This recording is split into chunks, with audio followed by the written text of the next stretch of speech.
Drama की starring हमारी female lead Shao के साथ होती है, जो कि अपनी कंपनी के प्रेसिडेंट मिस्टर जो की सेक्रेटरी है। शाओ यहाँ पर जो को बताती है कि सभी मीडिया पहुंच चुके हैं और शो स्टार्ट होने वाला है। पर तभी हम देखते हैं कि शो के बीच में कुछ लोग यहाँ पर हंगामा करने आ जाते हैं, जो कि जो की कंपनी के ऊपर इल्जाम लगाने लगते हैं। वो लेडी यहाँ पर बताने लगती है कि जो अपनी कंपनी में टॉक्सिक फैब्रिक यूज कर रहा है, जिनकी वजह से उसके बेटे को कैंसर हो गया। और इसका प्रूफ देने के लिए वो सभी को इंस्पेक्शन रिपोर्ट भी दिखा रही होती है कि ये बात सच है, और फिर मीडिया भी इन पर ही फोकस कर रही होती है। तभी हम देखते हैं कि शाओ तो इसका सोल्यूशन निकाल लेती है और तुरंत यहाँ पर सभी को असली रिपोर्ट दिखाती है और बताती है कि जो लेडी वो रिपोर्ट दिखा रही है वो रिपोर्ट फेक है और उनकी कंपनी के फैब्रिक में ऐसी कोई प्रॉब्लम नहीं है। और फिर जो यहाँ पर कह देता है कि आप लोगों ने मेरी कंपनी के ऊपर झूठा इल्जाम लगाया है, इसलिए आपके ऊपर लीगल एक्शन होंगे। फिर ये लोग यहाँ पर तुरंत ही माफी मांगते हैं कि हम लोग तो बस पैसों के लिए नाटक कर रहे थे।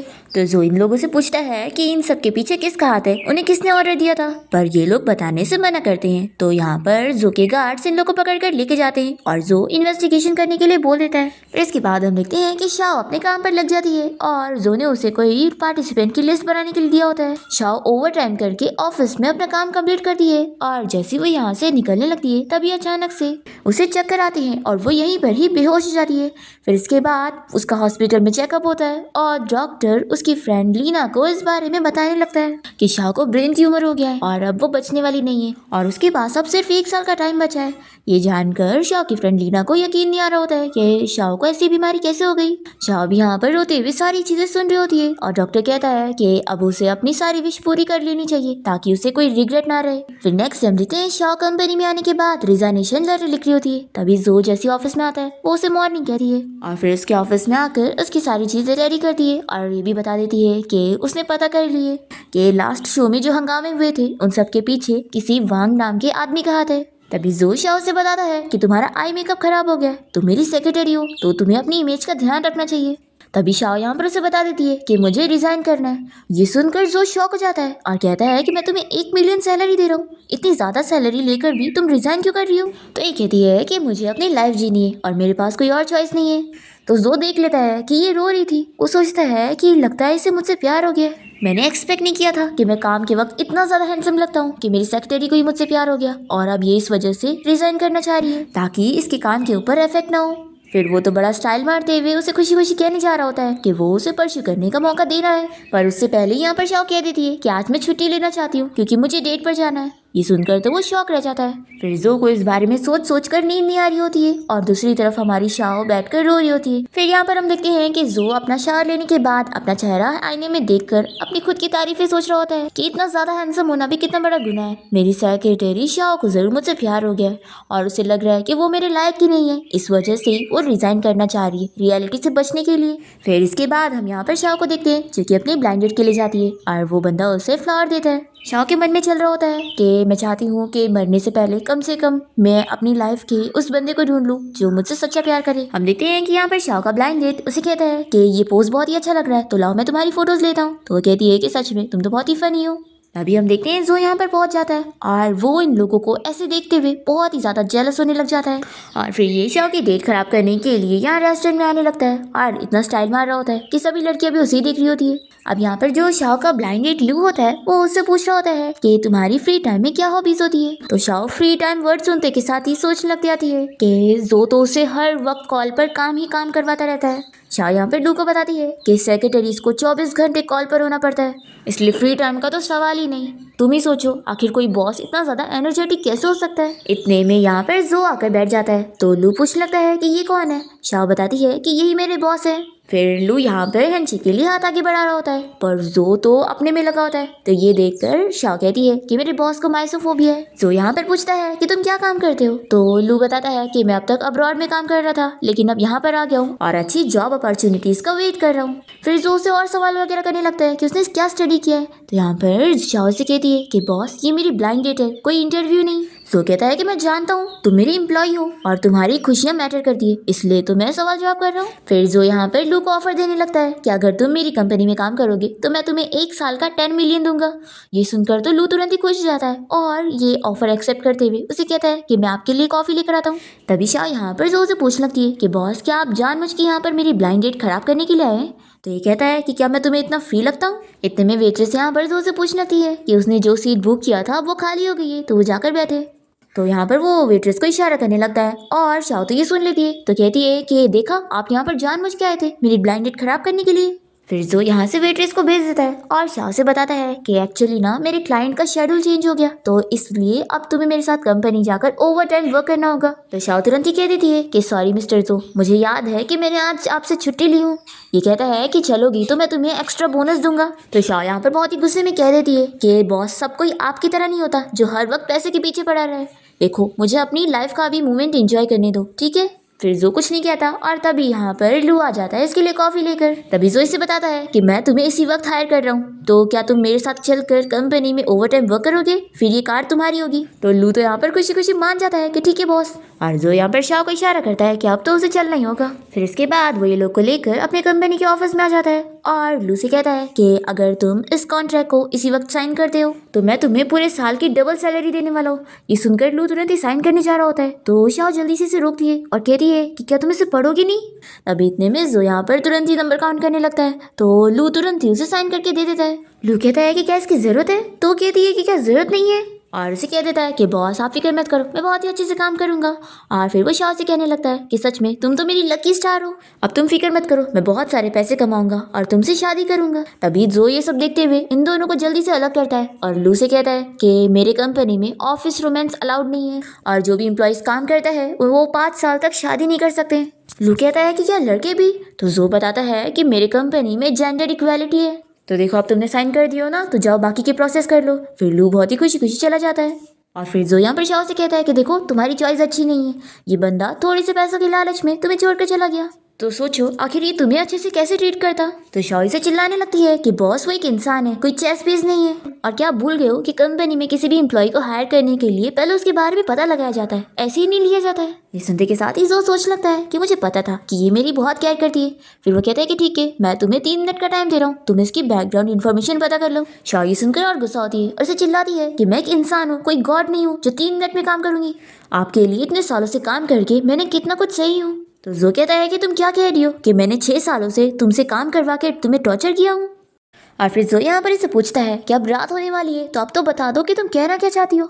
ये कहती है कि ठीक है वैसे भी मैं रिजाइन करने वाली हूँ, तो आज मैं तुमसे सारी चीजें क्लियर कर ही लेती हूँ। जो कहता है कि ठीक है सुनाओ, मैं भी तो सुनूं कि तुम किस चीज से इतनी डिससेटिस्फाइड लग रही हो। फिर शाओ इसे चिल्लाना शुरू कर देती है कि तुम जैसे इंसान को बस रिजल्ट की पड़ी होती है और तुम्हें दूसरे की फीलिंग्स की कोई कदर नहीं है। तुम्हारा एक डिसीजन तुम चाहते हो कि दूसरे ऑर्डर की तरह माने। तुम हर दिन आईने में अपनी इमेज तो देख लेते हो, लेकिन क्या कभी ये सोचा है कि दूसरों की नजरों में तुम्हारी क्या इमेज है। तुम एक सेल्फिश इंसान हो और तुम्हारे साथ काम करके मैं थक चुकी हूँ, और तुम्हारे साथ इन 6 सालों में काम करके आज तक मुझे खुद के लिए टाइम नहीं मिला। और सोचो क्या ये थोड़े से पैसे उस चीज का भरपाई कर सकती है।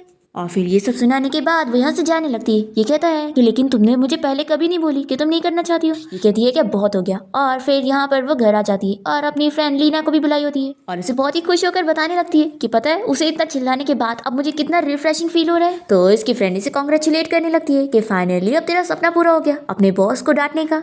शाओ कहती है कि वैसे तो मुझे उसके बारे में सोच कर ही वापस से गुस्सा आ रही है, तुम्हें नहीं लगता कि उसका दिमाग खराब है। तुम्हें पता है आज जो मेरी ब्लाइंडेड थी ना उसे भी वो खराब करने के लिए वहां पर पहुंच गया था। इसकी फ्रेंड कहती है कि पक्का वो तुम्हें लाइक करता होगा। तो शाओ कहती है कि ऐसा हो ही नहीं सकता, ये इम्पॉसिबल है कि वो मुझे लाइक करे। तो इसकी फ्रेंड कहती है कि अरे देखो ना वो इतना गुड लुकिंग है और रिचेस्ट मैन है, तो एक बार उसे कंसिडर करके तो देखो। शाओ कहती है कि अगर उसकी पर्सनैलिटी हटा दी जाए तो वो है सच में बहुत ही ज्यादा गुड लुकिंग। इसकी फ्रेंड कहती है कि देखना टाइम के साथ साथ उसकी पर्सनैलिटी भी अच्छी हो जाएगी। तो शाओ मना कर देती है कि मेरे पास इतना टाइम थोड़ी ना है जो मैं उस जैसे पर्सन के ऊपर वेस्ट करना चाहूंगी, उससे अच्छा होगा कि मैं अपने टाइम का यूज करके अपनी पसंद की चीजें करूँ। तो इसकी फ्रेंड कहती है कि चलो अच्छा अपसेट मत हो और बताओ तुम्हारी और क्या विश है। फिर दूसरी तरफ हम यहाँ पर जो को देखते हैं जो कि अपने फ्रेंड को इतनी रात को घर बुलाता है।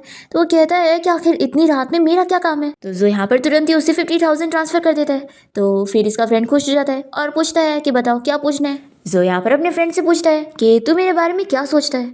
तो ये सुनकर इसका फ्रेंड डर जाता है और कहता है कि देख मैं ऐसा वैसा लड़का नहीं हूँ। तो जो पूछता है कि मैं ये कह रहा हूँ कि क्या मैं बहुत ही ज्यादा सेल्फिश लगता हूँ। इसका फ्रेंड ये सुनकर कहता है कि तूने आज गलत मेडिसिन ले लिए, आज तो इतना होश में कैसे। जो पूछता है कि क्या मैं बातें करने में इजी हूँ। ये कहता है कि हाँ है, तो बस तूने मुझे रात में ना बुलाया होता तो सब ठीक होता। तो जो यहाँ पर अपने फ्रेंड को खुश करने के लिए उसे 1 मिलियन और ट्रांसफर कर देता है और उसे बताने लगता है कि मेरा एक फ्रेंड है और उसकी ना जो एक पुरानी एम्प्लॉई है ना वो अब अचानक से रिजाइन करना चाह रही है। और वो ब्लाइंड डेट पर और वो उसे छोड़कर ब्लाइंड डेट पर भी जा रही है। तो ये सोच सोच कर मेरे फ्रेंड को इंसोमिया हो गया है। तो इसका फ्रेंड हंसने लग जाता है और कहता है कि आखिर तेरे पास मेरे अलावा और कौन फ्रेंड है? देख, अच्छी बात है ना, तू किसी को लाइक करने लग गया, मैं तो तेरे लिए बहुत ही खुश हूँ। तो जो कहता है कि मैं अपनी नहीं बल्कि अपनी फ्रेंड की बात कर रहा हूँ। अच्छा ठीक है, बता दे मुझे कि मैं अपनी एम्प्लॉय को कैसे रोकूं। तो इसका फ्रेंड इसे आइडिया देने लगता है कि तू बस बॉसी हरकतें करना बंद कर दे और अपनी एम्प्लॉय को एक पार्टी ए की तरह समझ। तो जो कहता है कि ठीक है, मैं समझ गया, और फिर वो तुरंत ही शाह को मैसेज करके उसे रात में घर आने के लिए बोलता है। फिर अगली सुबह जब जो के फ्रेंड की नींद खुलती है तो वो उसे बालकनी के पास खड़ा देख के डर जाता है और उसके पास आके कहने लगता है कि प्लीज कूदना मत, किसी बात के लिए कौन अपसेट होता है, तू अभी इतना यंग है और मरने की क्या जरूरत है, कम से कम अपनी मम्मी के बारे में सोच या मेरी बारे में सोच ले।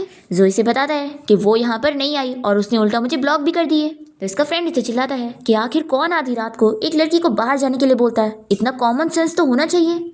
और फिर यहाँ पर जो का फ्रेंड उसे दूसरा आइडिया देने लगता है कि उसे क्या करना होगा। तो जो कहता है कि मैं समझ गया कि अब क्या करना चाहिए। फिर इसके बाद ये दोनों मिलकर शाओ के घर के बाहर पहुंच जाते हैं। जैसे ही शाओ यहाँ से निकलती है तो वो इन दोनों को इग्नोर करके जाने लगती है। तभी दोनों जल्दी से उसे रोकते हैं और जो अपनी कार खोल के उसे बहुत सारे गिफ्ट दिखा रहा होता है। तो ये कहती है कि तुम पागल हो गए हो। तभी जोई से फ्लावर देते हुए कहने लगता है कि मैं जानता हूँ, जब से तुम छोटी थी तब से तुम्हारे डैड कर्जे में थे, इस वजह से तुम ऐसे बिहेव कर रही हो ना, क्योंकि तुम अपने आप को वर्थलेस समझ रही हो। तभी शाओ इसे चिल्लाते हुए कहती है कि इन 6 सालों में तुमने मुझे इतना क्रिटिसाइज किया है और मुझे बिल्कुल भी पर्सनल स्पेस नहीं दी, ना फ्रीडम दी, ना लाइफ दी, और अब तुम कह रहे हो कि मैं अपने आप को वर्थलेस समझ रही हूँ। देखो, मैं तुम्हें बता दूं कि अब मैं रिजाइन कर रही हूँ और मैं कहीं और पे जॉब भी ढूंढ लूंगी। जो कहता है कि तुम्हारा रिजाइन करना, दूसरी जॉब ढूंढना और ब्लाइंड डेट पर जाना, ये सारे एक्सक्यूजेस है ना मुझे प्रोवोक करने के लिए। तो शाओ इसे चिल्लाती है कि तुम पूरे पागल हो चुके हो और वो इसे छोड़कर जाने लगती है। तभी रास्ते में एक कार रुकती है और वो लोग शाओ को किडनैप करके लेके चले जाते हैं। फिर यहाँ पर ये गुंडे इसकी आंखें बंद करके रखते हैं और शाओ को लगता है कि यहाँ पर जो ने उसे किडनैप करवाया। वो कहती है कि मैंने तुम्हें ब्लॉक कर दी और मैं रिजाइन कर रही हूँ, तो तुम ये सारी हरकतें करोगे। तभी ये लोग इसकी आंखें खोलते हैं और ये सोचती है कि आखिर जो कहाँ पर है। फिर यहाँ पर ये गुंडे शाओ को अपने बॉस से बात करवाते हैं, जो कि शाओ से पूछने लगता है कि जो की कंपनी का नेक्स्ट इन्वेस्टमेंट प्लान क्या है। तब ये सुनने के बाद शाओ को समझ आता है कि ये तो जो की ट्रैवल कंपनी वाला कोई है। यहाँ पर वो साफ साफ कह देती है कि मुझे आखिर इन्वेस्टमेंट प्लान के बारे में क्या ही पता होगा, मैं तो बस एक नॉर्मल सेक्रेटरी हूँ और बॉस मुझे कंपनी की इतनी डिटेल नहीं बताते हैं। फिर यहाँ पर ये गुंडा गुस्सा हो जाता है कि लगता है तुम अपना मुंह नहीं खोलने वाली हो ना, फिर तो तुम अब बचोगी नहीं। दूसरी तरफ जो अपने ऑफिस में अपनी लाइन की प्रैक्टिस कर रहा होता है कि कैसे वो शाओ को ये सारे गिफ्ट देगा और उसे डिनर के लिए पूछेगा। पर इतनी देर हो जाती है और शाओ अभी तक यहाँ पर आती नहीं है। तो ये सोचता है कि कहीं उसे कुछ हो तो नहीं गया, क्योंकि वो कभी ऐसे लेट नहीं होती है और 5 मिनट भी लेट नहीं होती है। फिर ये तुरंत ही कॉल करके शाओ की लोकेशन पता करने के लिए बोल देता है। दूसरी तरफ हम देखते हैं कि ये गुंडे तो शाओ को हैरेस करने की कोशिश करने लग जाते हैं। और तभी इतने में जो यहाँ पर अपनी बाइक लेकर पहुंच जाता है शाह को बचाने के लिए और जल्दी से उसकी रस्सी खोल कर कहता है कि तुम अब जाओ यहाँ से, मैं इन लोगों से नहीं पड़ता हूँ। ये कहती है कि नहीं, तुम्हें चोट लग जाएगी। तो जो कहता है कि तुम मुझ पे बिलीव रखो और फिर वो इन गुंडों से फाइट करने लगता है। और तभी इतने में शाह को बचाते हुए जो को थोड़ी सी चोट लग जाती है, पर यहाँ पर वो एकदम ज्यादा वाली एक्टिंग करके दिखा रहा होता है कि जैसे वो अब भी पूरा मरने वाला है। और इसी मौके का फायदा उठाते हुए वो अपनी फीलिंग्स उसे कन्फेस करने लग जाता है और उसे आई लव यू कहते हुए बताता है कि वो उसके लिए कितनी मायने रखती है और कहता है कि मैं बहुत ही खुश हूँ कि मेरे मरने के टाइम पर तुम मेरे साथ हो। ये कहता है कि मैं चाहता हूँ कि अगर मेरी अभी भी लाइफ बची हो तो मैं चाहूंगा कि तुम मेरे साथ हो, तो क्या तुम मेरा साथ दोगी। तो शाह उसे रोते हुए तुरंत ही हाँ बोल देती है और कहती है कि नहीं, तुम्हें कुछ नहीं होने वाला है, तुम ठीक हो जाओगे। तभी इतने में यहाँ पर जो का फ्रेंड आकर उसका कान नोचता है और कहता है कि आखिर तुम कब तक एक्टिंग करने वाले हो। फिर इसके बाद हम देखते हैं कि शाओ जो के घर आकर उसके बैग पर मेडिसिन लगा रही होती है। तभी वो उसे कहता है कि क्या तुम्हें मुझसे कुछ कहना नहीं है। तो ये कहती है कि तुम्हारा बहुत थैंक यू आज मुझे बचाने के लिए। सोई से कहता है कि तुम्हें पता है मैं तुम्हारी कितनी फिक्र कर रहा था और मैं तुम्हें खोने से डर रहा था, तो अब तुम हमेशा मेरे साथ रहोगी, है ना। तो शाओ से कहती है कि आज तुमने मुझसे क्लियरली झूठ बोला है। तो जो यहाँ पर दर्द में होने की एक्टिंग करता है। तो ये पूछती है कि क्या तुम्हें दर्द हो रहा है। सो यहाँ पर इसे अपना हाथ टच करवाता है और कहता है कि यहाँ पे दर्द हो रहा है। शाओ स्माइल करने लगती है और फिर वो अपनी फ्रेंड की बात याद करती है कि उसने भी इससे बोली थी कि वो इतना गुड लुकिंग है और रिचेस्ट मैन भी है, तो एक बार वो उसे कंसीडर करके तो देखे। अब यहाँ पर जो शाओ को देखते हुए उसके जवाब का इंतजार कर रहा होता है।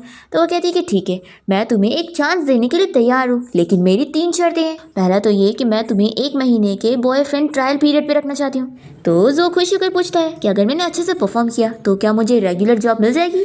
तो ये कहती है कि अब वो तुम्हारे परफॉर्मेंस पे ही डिपेंड होगा, ठीक है। तो अब मैं तुम्हें बाकी शर्तें भी बता देती हूँ। मेरी दूसरी शर्त है कि अब तुम मेरे साथ बॉसी बनना बंद कर दो, और तीसरी ये कि मैं जो बोलूंगी तुम उसके खिलाफ काम नहीं करोगे। और मेरी 9 to 5 वाली जॉब रहेगी और उसके बाद तुम मेरे साथ अच्छे से रहोगे। फिर जो तो बहुत ही खुश हो जाता है और तुरंत ही उससे डील कर लेता है। फिर नेक्स्ट मॉर्निंग हम देखते हैं कि शाओ आराम से उठती है और तभी इसकी फ्रेंड कहती है कि क्या तुम्हें जॉब के लिए जाना नहीं है, तुम लेट हो रही हो। शाओ कहती है कि फिक्र मत करो, अब मैं आराम से जा सकती हूँ। और फिर यहाँ पर शाओ बहुत ही खुश होने लगती है कि फाइनली 6 साल बाद अब मेरी 9 to 5 वाली जॉब है। पर फिर वो अपसेट भी हो जाती है कि ये अच्छे दिन मेरे पास ज्यादा टाइम के लिए नहीं है। कोई बात नहीं, मैं जल्दी से जल्दी अपनी सारी विश पूरी करूंगी ताकि मुझे कोई रिग्रेट ना हो। फिर इसके बाद वो जब यहाँ घर से बाहर निकलती है तो यहाँ पर जो से पिक करने आया होता है और इसे फ्लावर भी देने लगता है। तो यहाँ पर शाओ बहुत ही खुश होती है। फिर यहाँ पर जब वो कार में बैठती है तो ये उसके क्लोज आने लगता है और कहता है कि अब ये तुम्हारा 1 month ट्रायल बॉयफ्रेंड तुम्हारा बहुत ही अच्छे से ख्याल रखने वाला है। तो क्या तुम अब मुझे बता सकती हो कि ऑफिस की छुट्टी के बाद हमारा क्या प्लान होगा। तो शाओ कहती है कि लू ने अभी हमें ज्वाइन किया है ना, तो आज उसकी कंपनी में डिनर पार्टी होगी। तो जोई से बताता है कि मैंने लू को अब्रॉड भेज दिया हूँ काम के लिए, तो अब हमारे पास कोई भी नहीं है डिस्टर्ब करने के लिए। तो शाओ कहती है कि सच में तुम तो बहुत ज़्यादा थॉटफुल हो। ये कहता है कि मैं तो पहले से ही था, तो चलो आज मैं तुम्हें एक अच्छा सरप्राइज दूंगा। फिर इसके बाद जो शाओ को एक रेस्टोरेंट में डिनर के लिए लेकर जाता है और ये सोचती है कि मैंने सोची ही नहीं थी कि इतने बड़े रेस्टोरेंट में मैं सबसे पहली बार अपने बॉस के साथ जाऊंगी, लेकिन कोई बात नहीं, मेरी छोटी सी विश थी जो कि अब पूरी हो गई है। फिर यहाँ पर जो शाओ को बैठा भी देता है और फिर उसे कहता है कि तुम फिक्र मत करो, अब मैं हर दिन तुम्हें सरप्राइजेस देने वाला हूँ और आज हमारी फर्स्ट डेट है तो ये हमारे लिए सेरेमनी की तरह है। और वह यहाँ पर म्यूजिक प्ले करने के लिए भी बुलाता है। शाओ कहती है कि ये सब के लिए थैंक यू, लेकिन तुम अभी भी मेरे ट्रायल पीरियड वाले बॉयफ्रेंड हो, तो मैं तुम्हारा पूरी तरीके से फायदा तो नहीं उठा सकती। तो एक काम करते, हम लोग बिल को हाफ हाफ डिवाइड कर लेते। तो जो इसकी बात मान जाता है क्योंकि वो तो उसकी हर चीज़ सुनेगा ना। फिर यहाँ पर वो वेट्रेस को डिशेस लाने के लिए बोलता है और शाओ दिखती है कि यहाँ पर सारी महंगी महंगी डिशेस इसने ऑर्डर कर चुका है। ये सारे का प्राइस चेक करती है और शॉक हो जाती है। जो पूछता है कि क्या मेरी मंगाई हुई डिशेस तुम्हें पसंद नहीं आई, तो ये बेचारी शौक में कहती है कि नहीं नहीं बहुत पसंद आई है। फिर डिनर के बाद शाओ जब घर आती है तो इसकी फ्रेंड से कहती है कि तुम्हारी फर्स्ट डेट कैसी गई। तो शाओ कहती है कि तुम्हें पता है आज की डिनर पे मेरे 77,000 खर्चे हो गए और इतना महंगा डिनर करके तो मेरा सर दुख रहा है। तो इसकी फ्रेंड कहती है कि क्या वो पागल हो गया है जो उसने तुम्हारे पैसे खर्च करवाया। तो शाओ कहती है कि मैंने इंसिस्ट करी थी कि बिल मैं पे करूंगी। शाओ कहती है कि तुम्हें पता है मैं उसे 1 महीने का ट्रायल पीरियड इसलिए देना चाहती थी ताकि हम दोनों को मैं एक मौका दे सकूं, पर मैंने सोची नहीं थी कि ये जो इतना ज्यादा ऐसे टाइप का होगा। मैं तो सच में इसे कंट्रोल नहीं कर सकती। तो इसकी फ्रेंड पूछती है कि अब तुम कल क्या करने का प्लान कर रही हो, कल तुम डेट पर जाना चाहोगी या फिर एक पार्टी में। तो शाओ कहती है कि ऑफकोर्स मैं पार्टी में जाऊंगी, मेरे पास अच्छा एक्सक्यूज है उसकी डेट को मना करने का। फिर इसके बाद शाओ जब यहाँ पर जो के ऑफिस में पहुंचती है तो वो इसे बताता है कि आज रात हम दोनों साथ में एक पार्टी में चल रहे हैं और ये देखो मैंने तुम्हारे लिए पार्टी के लिए ड्रेस भी लेके रखा हूँ। शाओ कहती है कि इसके लिए थैंक यू, लेकिन मैं तुम्हें सॉरी करना चाहती थी क्योंकि मैं अपनी फ्रेंड की पार्टी में जाने वाली हूँ।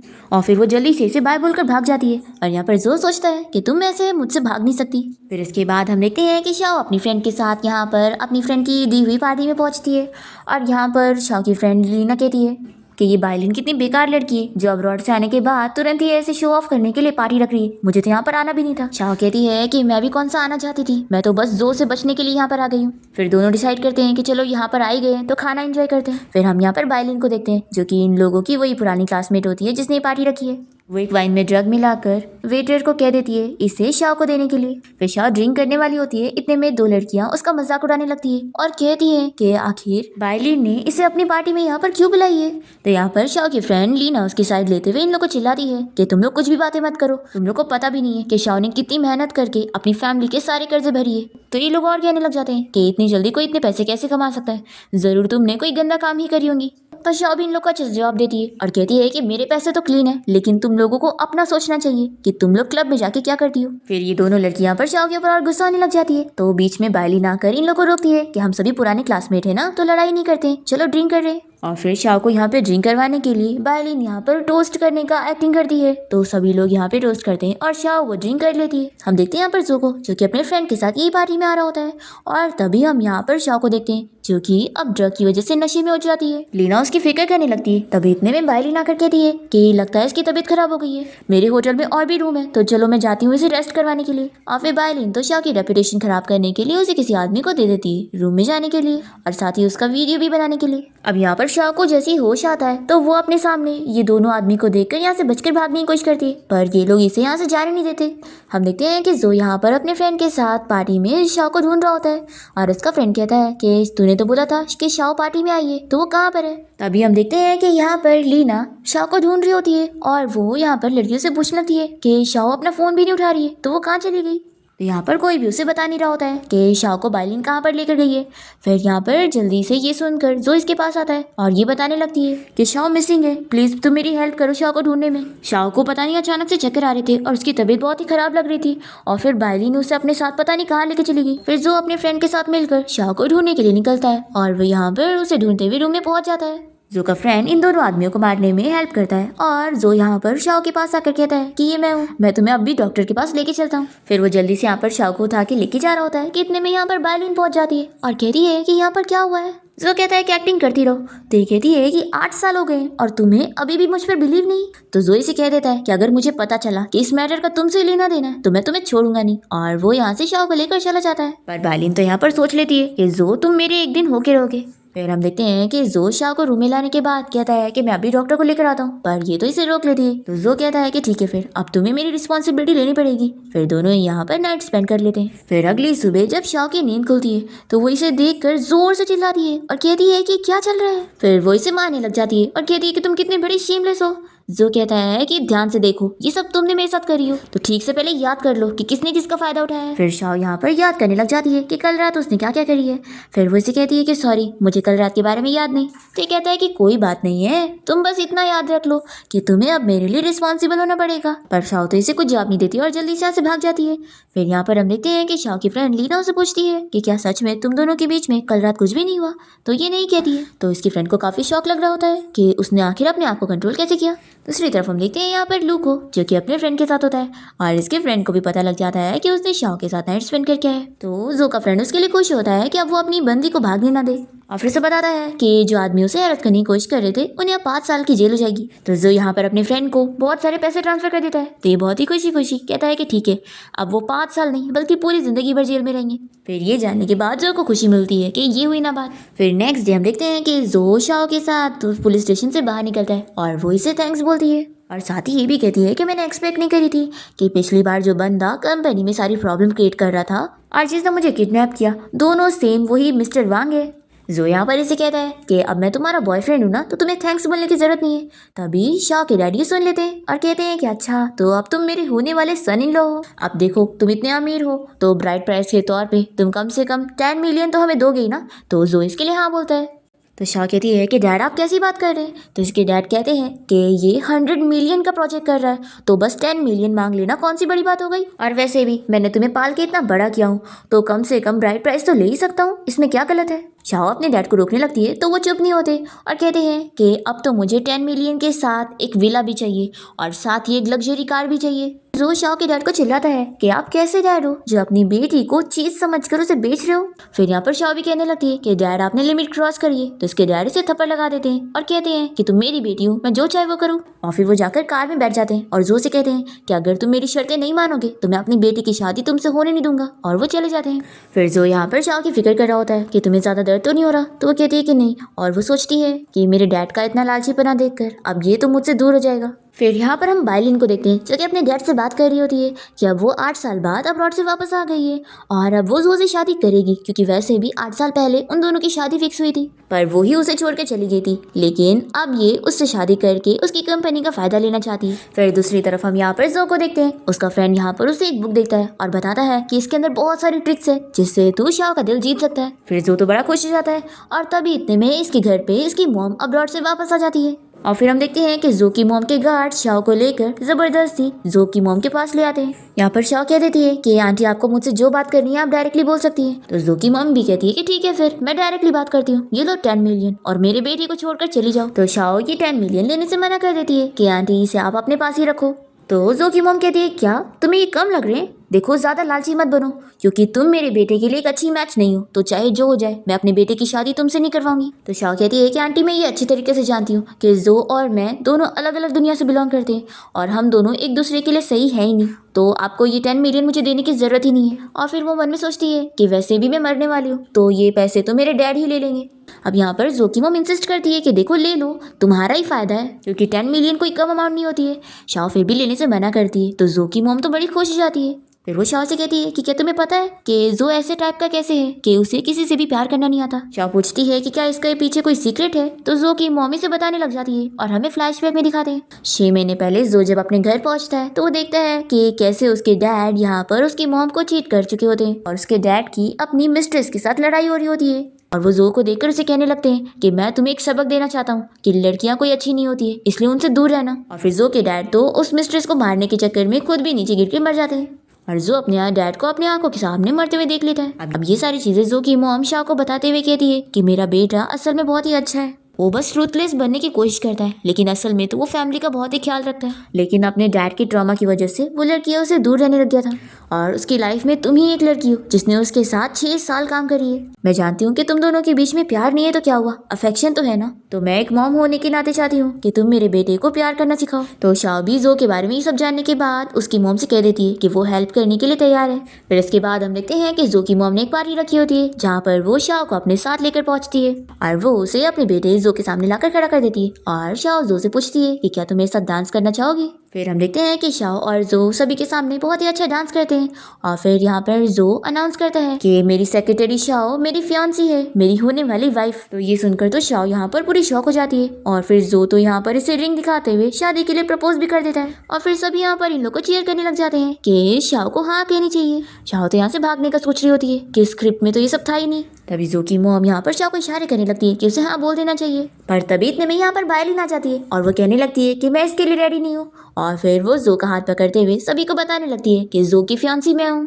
ये सुनकर यहाँ पर शाओ भी शॉक रह जाती है। जो इसे अपना हाथ छुड़ाने की कोशिश करता है तो बायलिन कहती है कि तुम भूलो मत, हमारी शादी 8 साल पहले ही डिसाइड हो गई थी और मेरे पास तो मैरिज सर्टिफिकेट भी है। तो अब ये मत कहना कि तुम्हारी फैमिली हमारी फैमिली के साथ शादी का प्रॉमिस तोड़ना चाहते हैं। फिर सभी लोग यहाँ पर बातें करने लगते हैं कि सच में उन दोनों की एंगेजमेंट हो चुकी है और जब उसके पास पहले से ही फियांसी है तो आखिर ऐसे कैसे वो किसी दूसरी लड़की को प्रपोज कर सकता है। और ये लोग तो जो को कंसीडर करने बोलते हैं कि बाई फैमिली बहुत ही पावरफुल फैमिली है जिनसे शादी करने के बाद उसका अच्छा ही है। शाओ यहाँ पर जो से कहती है कि क्या ये तुम्हारी फियांसी है, तो वो मना करता है। तो बायलिन कहती है कि झूठ मत बोलो, हम दोनों के बीच की मैरिज एग्रीमेंट में लेकर आई हूँ। तो ये बताता है कि हमारी बीच की शादी तो कब का खत्म हो चुकी है। फिर यहाँ पर जो की मॉम भी से कहने लगती है कि बायलिन तुम अपने आप को क्या समझती हो, जब 8 साल पहले हमारी फैमिली बैंकरप्ट हो गई थी तो तुम शादी को छोड़कर अब्रॉड चली गई थी, तो आखिर तुम इतनी शेमलेस कैसे हो कि अब्रॉड से वापस आकर फिर से शादी की बात कर रही हो। अब तभी यहाँ पर शाओ कहने लगती है कि पहले मेरी चीजें क्लियर करो, क्या सच में तुम दोनों की एंगेजमेंट हुई थी। तो जो और उसकी मॉम हाँ कहते हैं। फिर शाओ कहती है कि यानी अभी तक तुम दोनों की एंगेजमेंट टूटी नहीं थी ना। और फिर ये इसे चिल्लाने लगती है कि जब तुम्हारे पास पहले से ही फियांसी थी तो तुमने मुझे प्रपोज क्यों किया, तुमने मुझे क्या समझा हुआ है। जो कहता है कि पहले मेरी एक्सप्लेनेशन तो सुन लो। तो कहती है कि चुप हो जाओ और वो इसे इसकी रिंग निकाल कर दे देती है और कहती है कि पहले अपनी चीजें हैंडल करो फिर ही मेरे पास आना। और फिर शाओ तो यहाँ से गुस्से में चली जाती है। फिर यहाँ पर बायलिन जो को रोकने की कोशिश करती है पर वो इसकी बात नहीं सुनता और यहाँ पर शाओ के पीछे जाता है। और फिर हम देखते हैं कि शाओ यहाँ से रोते हुए जाने लगती है और वो जो की मॉम को कॉल करके कह देती है कि अब आप जो की हेल्प करने के लिए किसी और को रख लो, मैं ये काम नहीं कर पाऊंगी। फिर ये सोचती है कि अच्छा ये वैसे भी अब मुझे उसके साथ और झूठ बोलने की जरूरत नहीं है क्योंकि हम दोनों सेम दुनिया से बिलोंग नहीं करते।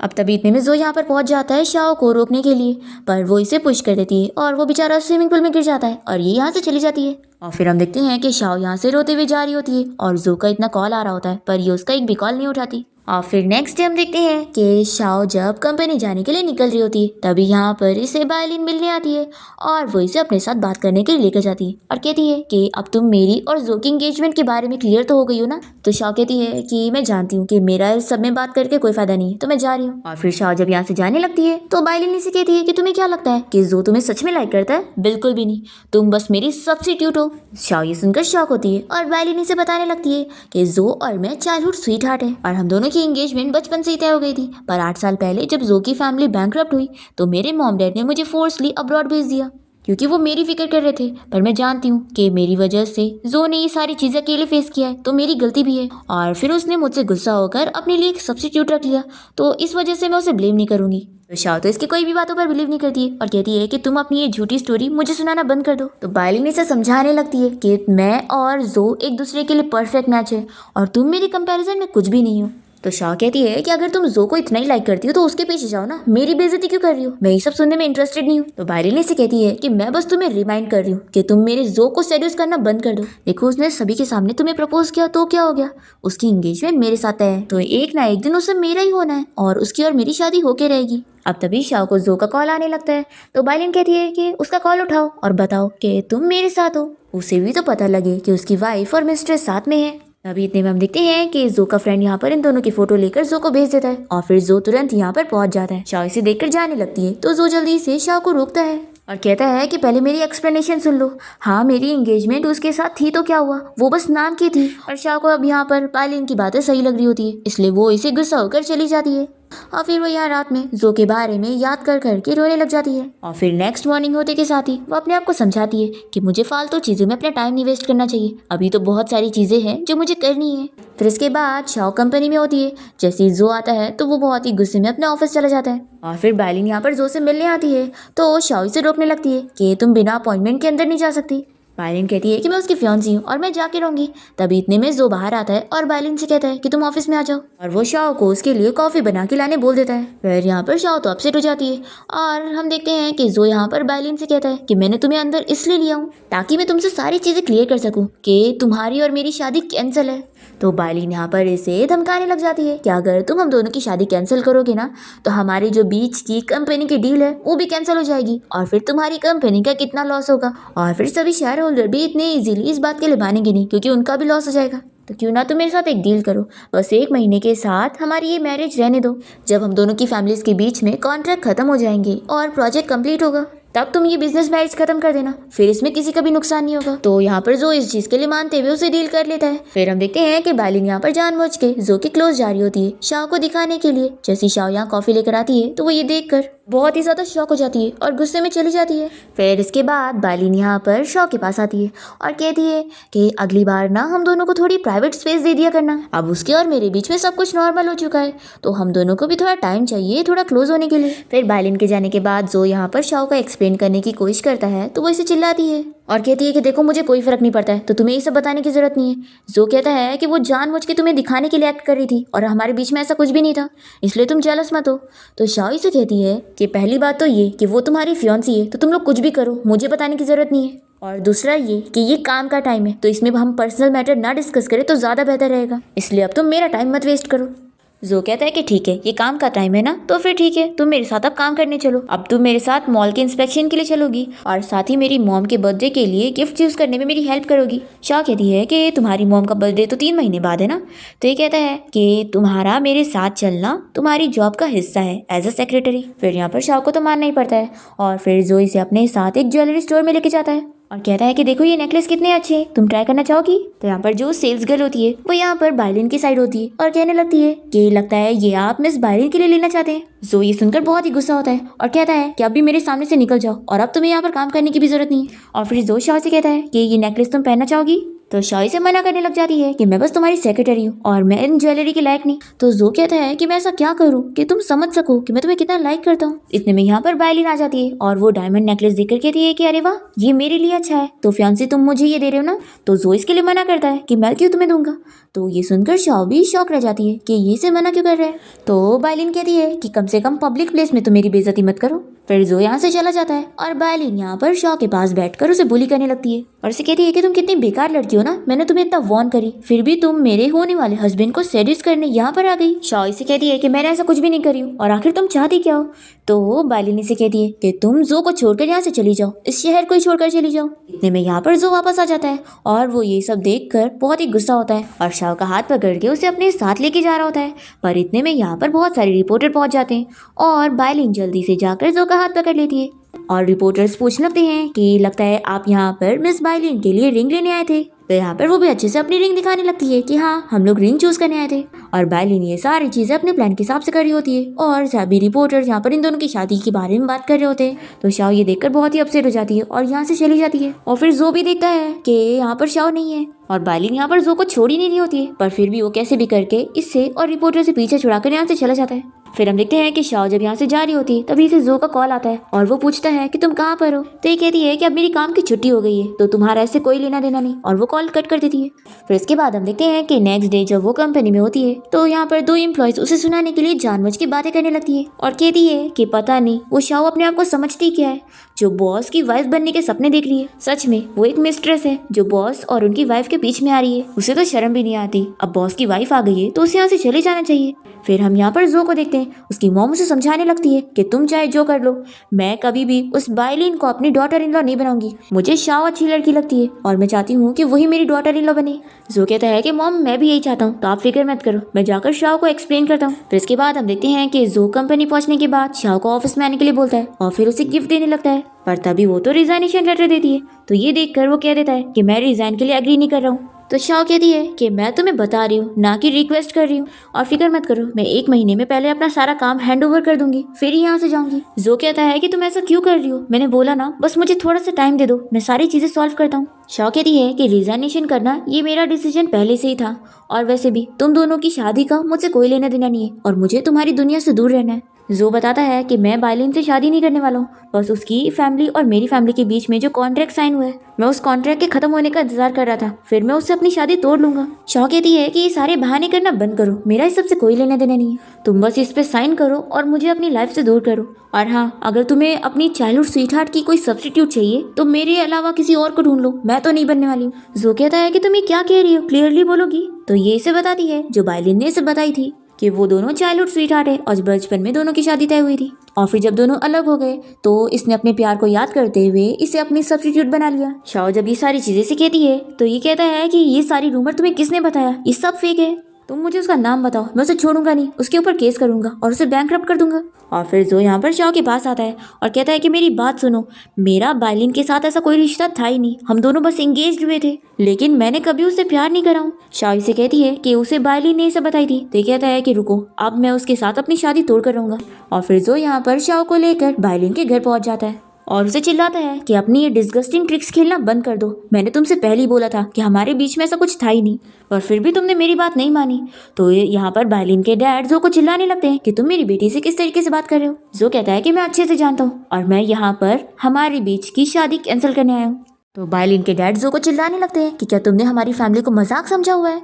तो जो कहता है कि ये शादी तो 8 साल पहले ही टूट गई थी, जब हमारी फैमिली बैंकरप्ट हुई थी और आप लोगों ने हमारी हेल्प करने के बजाय हमारा साथ छोड़ा था। फिर यहाँ पर शाओ तो शॉक रह जाती है कि इसने मेरे लिए अपनी शादी तोड़ दिया। जो यहाँ पर बाइलिन के डैड से ये भी कह देता है कि मैं अब आपकी कंपनी के साथ सारे कॉन्ट्रैक्ट भी खत्म कर रहा हूँ। तो ये सुनकर बाइलिन और उसके डैड कहने लगते हैं कि क्या तुम पागल हो गए हो, अगर तुम ऐसा करोगे तो कॉन्ट्रैक्ट का रूल तोड़ने की वजह से तुम्हें हमारी फैमिली का नुकसान का पैसा भरना पड़ेगा।